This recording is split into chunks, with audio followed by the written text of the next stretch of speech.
गुमराह एपिसोड 297। वो रात हमारे सब्र के इम्तिहान की रात साबित हो रही थी।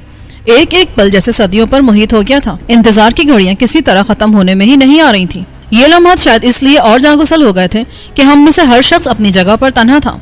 किसी के भी साथ कोई दूसरा आदमी मौजूद नहीं था कि वो दोनों एक दूसरे से बातचीत करके उन बोझल लम्हों को कुछ हल्का कर लेते। ऐसा हमने इसी ख्याल से किया था कि कहीं दो आदमी यकजा हो जाने के बाद बातों में मशगूल होकर गफलत का शिकार न हो जाए और उनकी ये गफलत दुश्मन के काम न आ जाए। लिज़ी के साथ आने वाले चारों आदमियों को हमने मकान के दोनों हिस्सों की छतों पर बिठा दिया था, जहां से वो चारों तरफ से आने वालों को बासानी देख सकते थे। अनवर, कमाल और गुलजमान जिस तरफ से कल रात आइज़क के आदमी फिरदौसी को उठाने के लिए घर में घुसे थे, उस तरफ गैलरी में अंधेरा करके बैठे थे। मैं, फिरोज, शराफत, आबी, खान और लिज़ी मकान के चारों तरफ अलहदा अलहदा कारों में एक दूसरे से खासे फासले से मकान पर नजर रखे हुए थे। हमने अपनी अपनी कारें इस तरह दूसरे मकानों की दीवारों के साए में खड़ी कर रखी थी कि किसी को उन पर शुबा न हो सके। कार के अंदर और बाहर की लाइटें भी हमने बुझा रखी थी। तारीकी में हम अकबी नशिस्तों पर स्टैंड गने संभाले तैयार बैठे थे। हमें इस तरह बैठे हुए कई घंटे गुजर गए थे, लेकिन किसी मुश्तबा आदमी की झलक तक हमें दिखाई ना दी। 3 बजे के करीब लिज़ी अपनी कार स्टार्ट करके मेरे करीब ले आई और मुझे मुखातिब करके दबी दबी मध्यम आवाज में बोली, हम यहाँ बेकार में ही वक्त ज़ाया कर रहे हैं जनाब आली। वो लोग इधर नहीं आएंगे आज। पहले मुझे ख्याल नहीं आ सका था इसका। आज तो उन्हें इधर का रुख भी नहीं करना चाहिए। क्यों? ये क्यों कह रही हो तुम? आज उन्हें इधर क्यों नहीं आना चाहिए था? मैंने खिड़की से सर बाहर निकाल कर पूछा। सीधी सी बात है जिसको हमें पहले ही समझ लेना चाहिए था। कल उनके 3 आदमी पकड़े गए हैं यहाँ और एक भाग निकलने में कामयाब हो गया है, जिसने जाहिर है आप लोगों के बारे में बता दिया होगा आइज़क को। सब कुछ जान लेने के बाद कोई अक्ल का अंधा ही होगा जो दूसरे दिन फिर यहाँ आ जाएगा। पहले दिन अचानक बेखबरी में घुस आने के बावजूद 4 में से 3 पकड़े गए तो आज उनके इस्तकबाल की पूरी तैयारी कर रखी थी हमने। और वो ये बात अच्छी तरह जानते होंगे कि कल के वाक़े के बाद आज हम या तो इस जगह को छोड़कर चले गए होंगे या फिर हमने उनके इस्तकबाल की खूब तैयारियां कर रखी होंगी। ऐसे में वो इधर क्यों आएंगे? लिज़ी ठीक ही कह रही थी। हम लोग खामखा अपनी रात काली कर रहे थे। उन लोगों की तरफ से आज किसी कार्रवाई का कोई इम्कान नहीं था। अब तक के इंतजार का जो नतीजा हमारे सामने था वो भी उसके ख्याल की तायद कर रहा था। चुनाचे मैंने कहा, फिर तो हमारा यहाँ इस तरह बैठे रहना बेकार ही है। अब चलो बाकी लोगों को भी वापस चलने को कह दो। लिज़ी अपनी कार आगे बढ़ा ले गई। मैं भी अकबी नशिस्त से निकलकर ड्राइविंग सीट पर जा बैठा और कार को स्टार्ट करके आगे बढ़ा दिया। आधे घंटे के बाद हमारा काफिला लिज़ी की क़यादत में आइज़क की तरफ बढ़ रहा था। 20 मिनट बाद हम एक आलीशान कोठी के पास पहुंच गए। लिज़ी और मैं एक ही कार में सबसे आगे आगे थे। लिज़ी ने कोठी के नजदीक पहुंचकर कहा, बस यही रुक जा जनाब आली, ये सामने वाली कोठी हमारी मंजिल है। हमारा शिकार यहीं छुपा हुआ है। मैंने कार को रोककर कोठी की तरफ देखते हुए पूछा, क्या तुम्हें यकीन है कि वो अब भी यहीं मौजूद है? हाँ बिल्कुल, वो यहीं पर है, इसमें शुबे की कोई गुंजाइश नहीं है, लिज़ी ने जवाब दिया, क्योंकि यहाँ उसने अपनी हिफाजत का निहायत मुनासिब और माकूल बंदोबस्त कर रखा है। इसीलिए मुझे यकीन है कि वो ये जगह छोड़कर कहीं नहीं गया होगा। अच्छा, मैंने सोचते हुए कहा, फिर इस कोठी में दाखिल होने का कोई तरीका है तुम्हारे जहन में? जैसी सूरत हाल सामने आएगी उसके मुताबिक ही अमल करेंगे हम। इसके सिवा कोई और रास्ता नजर नहीं आता मुझे। मेन गेट पर मौजूद दरबानों को काबू करके अंदर दाखिल हो सकेंगे हम। अहाते के अंदर खुखार किस्म के कुत्तों से निमटना होगा और अंदर गश्त करने वाले मुहाफिजों से भी। इमारत में घुसने के बाद ये पता करने के दौरान कि आइज़क किस कमरे में है, कोठी के हर कमरे और राहदारी में उसके मुहाफिजों से सामना होगा। लिहाजा बहुत ही होशियारी और हाजिर दिमागी की जरूरत होगी। मैंने कहा, हम दोनों आगे चलेंगे। मेन गेट के मुहाफिजों को काबू करने के बाद गुलजमान को आगे कर देंगे। उसे कुत्तों को काबू करने का फन खूब आता है। मेरा ख्याल है अहाते में गश्त करने वालों को हम तीनों बासानी भुगत लेंगे। उस ऑपरेशन की कमान हम सब ने मुत्तफिका तौर पर लिज़ी को सौंप दी थी। उसकी हिदायत के मुताबिक सब लोगों ने एक दूसरे से खासे फासले पर इस तरह अपनी अपनी गाड़ियां ले जाकर खड़ी कर दी थी कि बज़ाहिर वो सब एक दूसरे से अलग मालूम होते थे। रात के उस पहर में गो वहां हर तरफ सन्नाटे का ही राज मालूम होता था। फिर भी हमने इस बात का ख्याल रखना जरूरी समझा था कि अगर कोई इत्तेफाकन इधर आन निकले या किसी मकान में किसी जरूरत से नींद से बेदार होने वाले किसी शख्स की नजर सड़क पर पड़ जाए तो उसे किसी गैर मामूली नकलो हरकत का एहसास न हो सके। मैं, लिज़ी और गुलजमान एक ही कार में सीधे कोठी के मेन गेट की तरफ बढ़ते चले गए। लिज़ी ने कार को बिल्कुल गेट के साथ खड़ा करके 1-2 बार इंजन को रेस दी ताकि गेट के दूसरी तरफ मौजूद दरबान आने वालों के बारे में मालूम करने की गर्ज से बगली दरवाजा खोलकर बाहर निकल आए। गुलजमान कार के रुकते ही अपनी तरफ का दरवाजा खोलकर बाहर रेंग गया और मैं अपना बेआवाज रिवॉल्वर निकालकर किसी भी हंगामी जरूरत के लिए तैयार हो गया था। लिज़ी की कोशिश रायगा नहीं गई थी। बंद गेट की दूसरी तरफ से कुछ आहटें सुनाई देने लगी। फिर बगली दरवाजा खोलकर किसी ने बाहर झांका और गेट के साथ एक कार को खड़ा देखकर ये जानने के लिए बाहर निकल आया कि रात के इस पहर में आने वाला कौन है। وہ خاصا تندرست و توانا اور دراز قامت شخص تھا.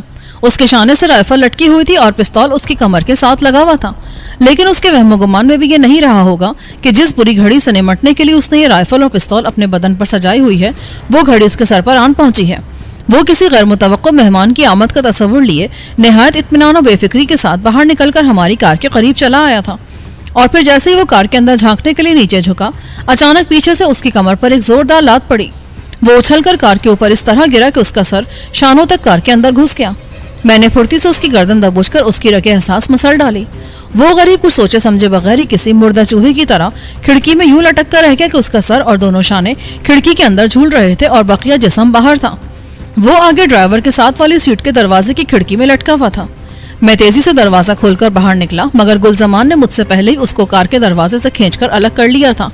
ہم دونوں سے اٹھا کر ایک تاریک حصے کی طرف لے گئے اور پھر اسے آرام سے زمین پر لٹا دیا. گلزمان اسے لٹانے کے بعد سرگوشی میں بولا, یہ ابھی زندہ ہے جیلانی بھائی, لگتا ہے آپ نے نرم ہاتھ رکھا تھا اس پر. ہاں, یہ مرا نہیں ہے, 2-2.5 گھنٹے کے لیے بے ہوش ہوا ہے صرف. اس کی اب تم بالکل فکر مت کرو. یہ تو غلط ہے جناب, ان لوگوں کے ساتھ نرمی بالکل نہیں کرنی چاہیے. یہ کہتے ہوئے اس نے اپنا سائلنسر لگا ہوا ریوالور نکال کر ٹھیک اس کے دل کے مقام پر رکھ کر گولی اتار دی. گولی کھاتے دربان ہر احساس سے آری ہونے کے باوجود تڑپ کر بہت زور سے اچھلا اور کسی ذبح کر کے ڈالے ہوئے جانور کی طرح بری طرح مچلنے اور تڑپنے لگا. گلزمان نے میرا بازو تھام کر کار کی طرف بڑھتے ہوئے کہا, آئیں اب جلدی کریں, وقت بہت کم ہے ہمارے پاس. میں اس سے کچھ کہے بغیر واپس پلٹ گیا. ہم کار کے قریب پہنچے تو لزی وہاں موجود نہیں تھی. میں نے اس کی تلاش میں ادھر ادھر نظریں دوڑائیں. اسی وقت مجھے اس کی دھیمی سی آواز سنائی دی, جلدی سے آ جائیں, راستہ کھول دیا ہے میں نے. اس کی آواز سن کر میں نے ادھر دیکھا. وہ گیٹ کے اسی ادھ کھلے بغلی دروازے میں کھڑی ہمیں بلا رہی تھی, جس میں سے دربان نکل کر ہماری طرف آیا تھا. ہم دونوں لپک کر اس کے پاس جا پہنچے. اس نے بتایا کہ ادھر کیبن میں بھی ایک آدمی بیٹھا تھا جسے اس نے ٹھکانے لگا دیا ہے. ہم نے اندر جا کر کیبن میں دیکھا, وہاں ایک تندرست توانا آدمی زمین پر پڑا اپنے خون میں لوٹ رہا تھا. لزی نے اسے اپنے ریوالور کی گولی کا نشانہ بنا دیا تھا. میں نے گلزمان سے کہا, تم ذرا کوٹھی کے احاطے میں کتوں کا جائزہ لے لو گلزمان. اگر ان لوگوں نے کتے کھلے چھوڑ رکھے ہیں تو احاطے میں ان کا انتظام کرنا تمہارا کام ہے. آپ ان کی فکر نہ کریں, کتے تو یہاں ضرور ہیں, میں ان کی بو محسوس کر رہا ہوں. گلزمان نے جواب دیا اور اپنی ناک سے کڑ کر کچھ سونگنے کی کوشش کرتے ہوئے کیبن سے نکل گیا. اسی وقت مجھے کتے کے غرانے کی آواز سنائی دی. یہ آواز سنتے ہی میں نے اور لزی نے ایک ساتھ ایک دوسرے کی طرف دیکھا. شاید کتوں نے گلزمان کو دیکھ لیا تھا یا اس کی اجنبی بو ان کی ناک تک پہنچ گئی تھی. پھر ایک ہلکی سی سیٹی کی آواز ابھری. اس کے فوراً بعد ہی کتوں نے غرانا بند کر دیا. چند لمحوں کی خاموشی کے بعد کیبن کے باہر 2 آدمیوں کے بھاری بھرکم قدموں کی آواز سنائی دینے لگی. پھر کسی شخص نے دوسرے سے کہا, یار یہ جیکی آج کل کچھ زیادہ ہی نہیں پینے لگا ہے کاسو کے ساتھ مل کر. اب دیکھو اس وقت بھی گیٹ کھول کے نہیں دے رہا, لگتا ہے کاسو کے ساتھ کیبن میں دم لگا رہا ہے. باس کو پتہ چل گیا نا تو سالے لوگوں کو سگریٹ میں بھر کے پھونک ڈالے گا. آج کل اس کا بھیجا پہلے ہی بہت گرم ہے. یار یہ کون ہے غلام جیلانی, اپنے کو مل جائے ایک بار تو سالے کے سینے میں روشن دان بنا کے باس کے سامنے ڈال دیں گے ہم. اسی نے باس کا مغز پھیرا ہوا آج کل. جانی بولتا تھا ادھر لاہور کا کوئی بدماش ہے وہ. نہیں یار, اپنا باس ایسی چڑیا کے دل والا آدمی بھی نہیں ہے کہ کسی بدماش کو اتنی اہمیت دے گا. وہ تو کوئی بہت ہی آکٹوپس قسم کا آدمی ہوگا جس نے باس جیسے آدمی کو کوٹھی میں بند ہو جانے پر مجبور کر دیا ہے. کوئی معمولی بدماش نہیں ہے یار وہ. لزی نے ایک لمحے مسکراتی نظروں سے مجھے دیکھا اور پھر تیزی سے باہر نکل گئی. میں اس کی اس حرکت پر حیران ہو رہا تھا کہ اس کی آواز سنائی دی. نہیں میرے شیروں, ہتھیاروں کو زحمت دینے کی ضرورت نہیں ہے. جلدی سے اچھے بچوں کی طرح دونوں ہاتھ اوپر اٹھا کر کھڑے ہو جاؤ. چلو شاباش, جلدی کرو, ورنہ تم دیکھ رہے ہو یہ دونوں میرے ریوالور گونگے بہ رہے ہیں بالکل. او مدام, مگر ہمارا قصور کیا ہے؟ ہم نے کیا جرم کیا ہے مدام؟ ان میں سے ایک نے گھبرائی ہوئی آواز سے پوچھا. سب سے بڑا جرم تو تمہارا یہ ہے کہ تم کبھی اختلاف نہیں کرتے اپنے باس سے. اس کے حکم پر آنکھیں بند کر کے اندھے کنویں میں بھی چھلانگ لگانے کو تیار ہو جاتے ہو اور میرے حکم پر ہاتھ اٹھاتے ہوئے بھی سوالات کرتے ہو مجھ سے. نہیں مدام, آپ حکم کریں, ہم آپ کے ایک اشارے پر اپنی جانیں بھی دینے کو تیار ہیں. انہوں نے بیک آواز کہا, اگر ایسا ہے تو جاؤ اپنے باس کو پکڑ کر لے آؤ یہاں میرے پاس اور میرے سامنے گولی مار دو اسے. وہ دونوں ایک دم چپ ہو گئے تھے. ایسا لگتا تھا جیسے لزی کا یہ حکم ان کے لیے بالکل غیر متوقع رہا ہو. چند لمحوں کے بعد ان میں سے ایک نے قدرے ہچکچاتے ہوئے متعجب لہجے میں کہا, یہ آپ کیا کہہ رہی ہیں مدام؟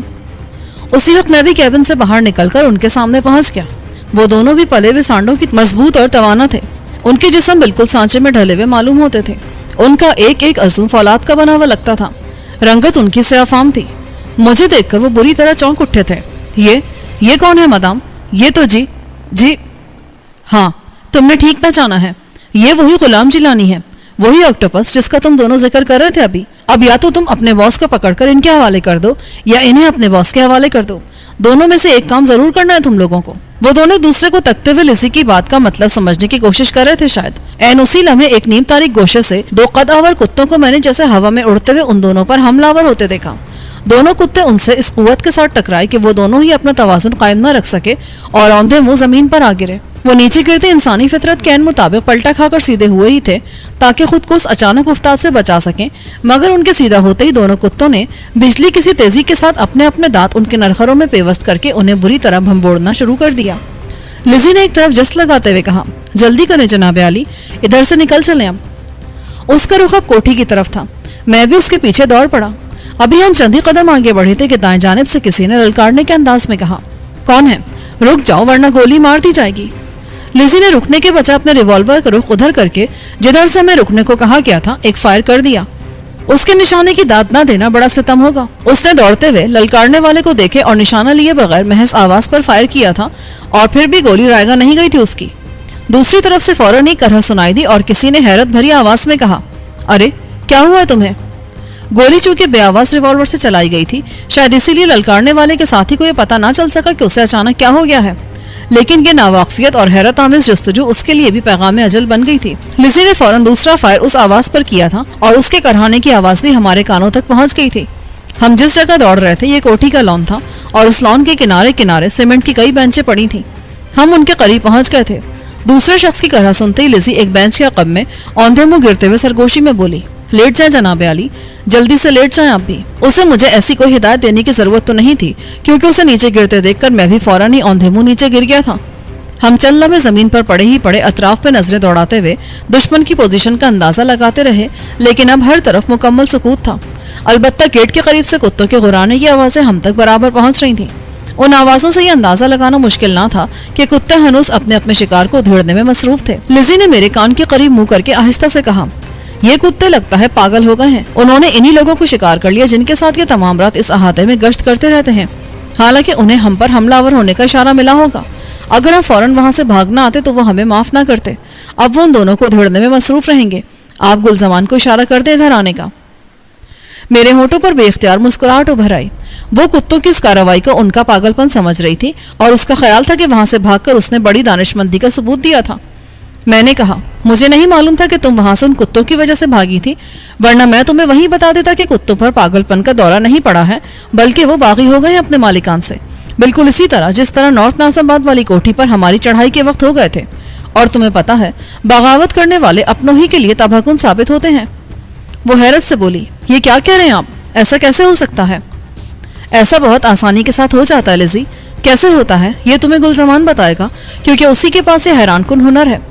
उसकी एक ही सीटी पर कुत्ते उससे दुश्मनी भूल जाते हैं और अपने मालिक के खिलाफ उसके इशारों पर नाचने लगते हैं। बहरहाल हमारा वहां से इधर चले आना भी नुकसानदेह तो नहीं रहा ना। दो दुश्मनों को तो तुमने यहाँ भी ठिकाने लगा ही दिया। और अचानक मेरी नजर कोठी के निचले हिस्से में रोशन हो जाने वाली खिड़की पर पड़ी।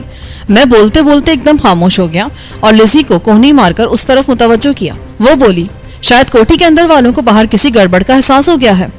हाँ, ऐसा ही लगता है मुझे भी। सामने के दरवाजों पर नजर रखो और जैसे कोई बाहर निकले बेदरे गोली मार दो उसे।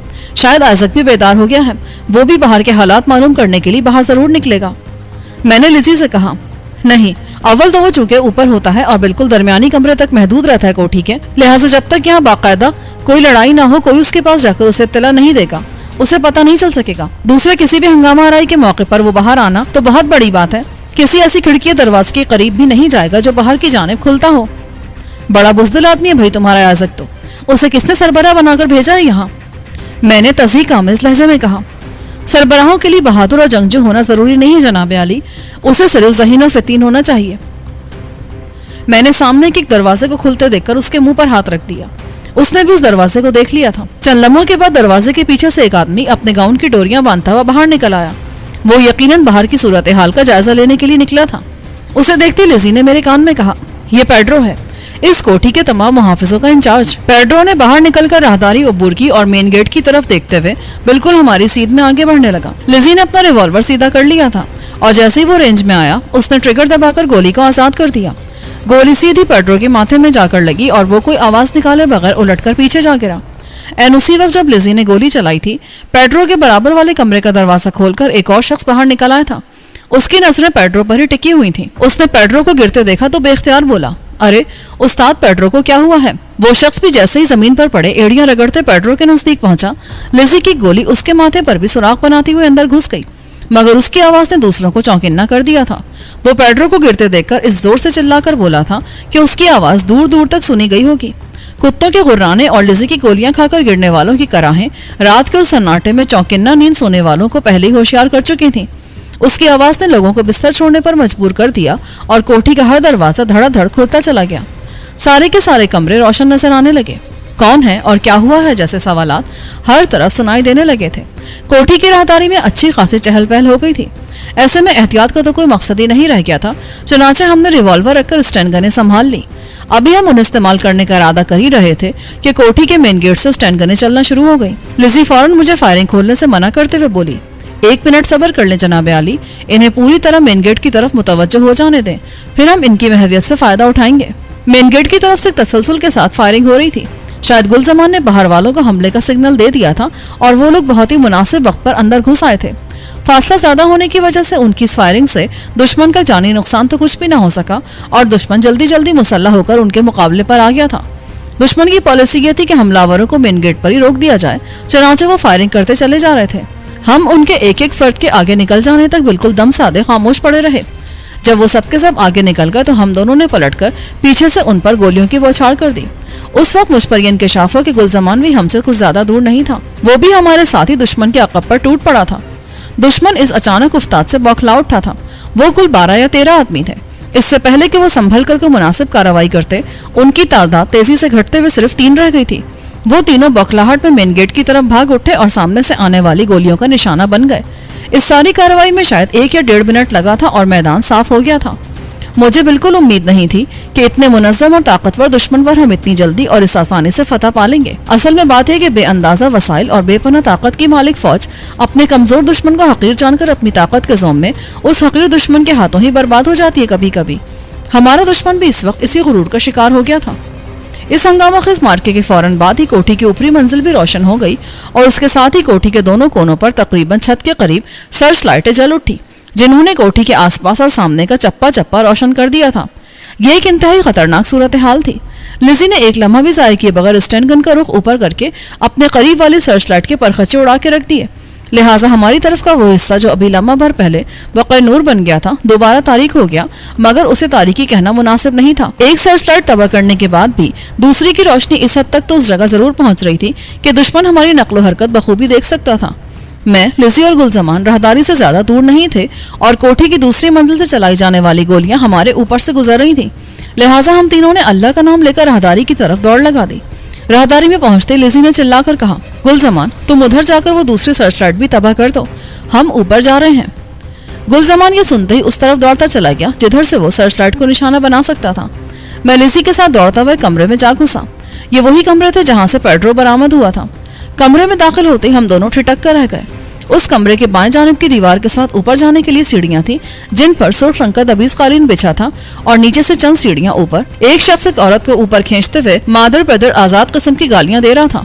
हमें देखते उस आदमी ने अपनी कमर से लटकते हुए पिस्तौल की जानिब हाथ ले जाना चाहा, मगर मैंने उसे उसके इरादे में कामयाब नहीं होने दिया। लिजी और मेरी स्टैंड गनें एक साथ घुर्राई थी और वो किसी कटे हुए दरख्त की तरह लुढ़कता हुआ नीचे आन गिरा था। वो औरत जिसकी मैं अब तक शक्ल भी ना देख सका था, गोलियों की आवाज सुनकर एकदम हमारी तरफ मुड़ी और उसे देखते मुझे जैसे सकता हो गया।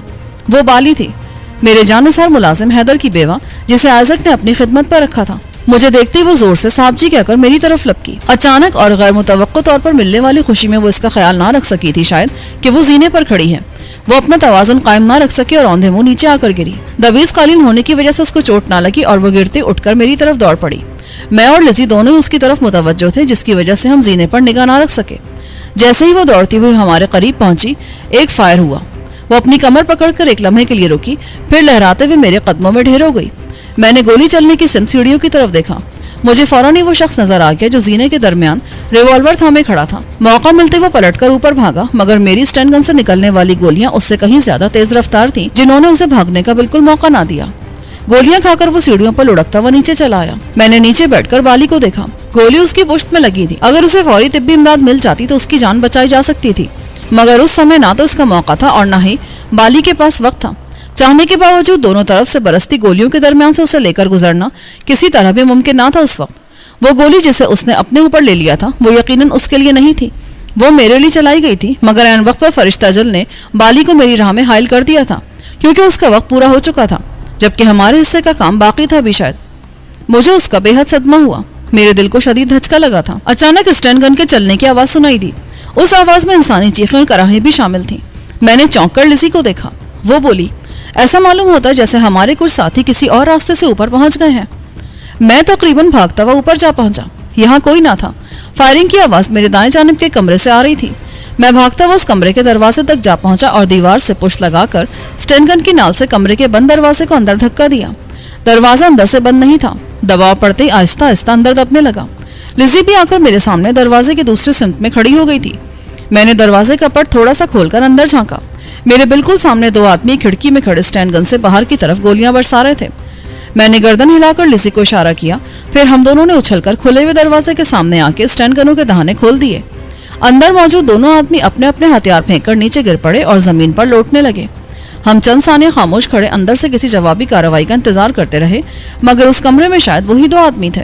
ان کے گرتے ہی وہاں سے فائرنگ کی آوازیں آنا بند ہو گئی تھیں. چند لمحوں کے انتظار کے بعد ہم دونوں جھٹکے سے پورا دروازہ کھول کر کمرے میں گھس پڑے. کمرہ بالکل خالی تھا. ان دونوں کے سوا جو اب تڑپ تڑپ کر ٹھنڈے ہو گئے تھے اس کمرے میں کوئی نہ تھا. اس کمرے کے بقیہ 3 اطراف میں بھی 3 دروازے موجود تھے. میں نے لزی کے کمرے میں چاروں طرف نظریں دوڑاتے ہوئے دائیں بائیں کے دروازوں پر پہنچ کر انہیں اندر دبا دیا, مگر وہ دونوں دروازے بند تھے. پھر ہم سامنے والے دروازے پر پہنچے. میں نے اس کی طرف ہاتھ بڑھایا تو لزی نے مجھے روکتے ہوئے کہا, یہ کمرہ آئزک کا ہے. وہ دونوں اسی کمرے میں کسی پر فائرنگ کر رہے تھے. پہلے اس کھڑکی سے کمرے کے اندر جھانک کر دیکھ لیں وہ لوگ کس پر گولیاں چلا رہے تھے.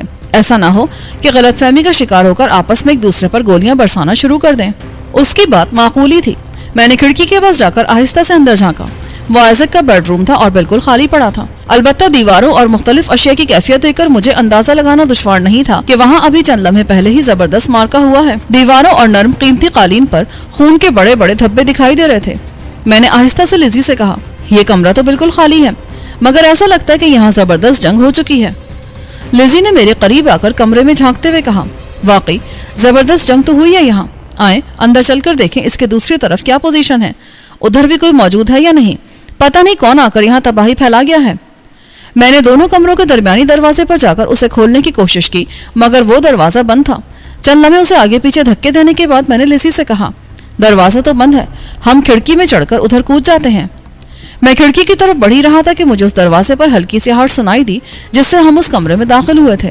میں تیزی سے پلٹ کر اس دروازے کی طرف بڑھا. میں نے ادھر 2 یا 3 قدم ہی بڑھائے تھے کہ آئزک مجھے دروازے میں داخل ہوتا دکھائی دیا. اسے دیکھ کر میرے قدم رک گئے. میں نے تیزی سے اپنی اسٹین گن سیدھی کی. آئزک جلدی سے بولا, ٹھہرو, ابھی گولی نہ چلانا, پہلے میری بات سن لو, پھر جو جی میں آئے وہ کرنا. میں نے انگلی ٹریگر پر جمائے رکھی اور اس سے کہا, جو کچھ کہنا جلدی کہہ دو, میں اسے تمہاری آخری خواہش سمجھ کر سن لوں گا. بالکل, میں نے شکست تسلیم کر لی ہے. کوٹھی پر تمہارے ساتھیوں کا مکمل کنٹرول ہے. میرے سارے آدمی مارے جا چکے ہیں. ایسے میں تم لوگوں سے مقابلہ کرنا خودکشی کے برابر ہے. چونکہ مرنا مجھے اس کے باوجود بھی ہے اور میں مرنے کے لیے تیار ہوں, مجھے لزی سے سوال پوچھ لینے دو, پھر تم چاہے مجھے گولی مار دینا. وہ التجائیہ لہجے میں بولا. میں نے دیکھا کہ اس کے دونوں ہاتھ خالی تھے اور وہ شکست خوردہ شخص کی طرح اداس اور مزمحل دکھائی دے رہا تھا. میں نے لزی سے اسے بات کرنے کی اجازت دے کر اپنی اسٹین گن نیچے جھکا لی. وہ دروازے میں ایک قدم آگے بڑھا کر بولا, مس الزبتھ, میں صرف یہ جاننا چاہتا ہوں کہ تم کو ہم سے ایسی کیا شکایت پیدا ہوئی جو تم جیلانی کے پاس چلی گئیں. تم نے اپنی قوم سے غداری کا فیصلہ کیوں کیا؟ مجھ سے فضول باتیں مت کرو آئزک, میں جانتی ہوں تمہیں اچھی طرح سے.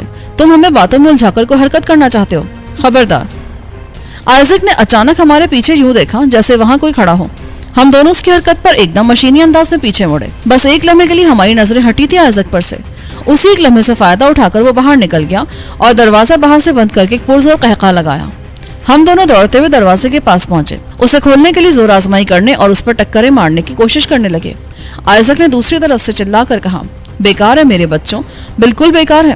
اس کوٹھی کے تمام دروازے بے حد مضبوط ہیں. انہیں توڑنے یا کھولنے کی کوشش میں جان ہلکان کرنے کے سوا تم کچھ حاصل نہیں کر سکو گے. اپنی ذہانت, ہوشیاری اور بے جگری سمیت یہاں بند رہ کر موت کا انتظار کرو جو اب بہت جلد تم لوگوں تک پہنچنے والی ہے. آئزک کو تم جانتے نہیں ہو میرے بچوں, تم نے بہت غلط شخص کا انتخاب کیا دشمنی کے لیے.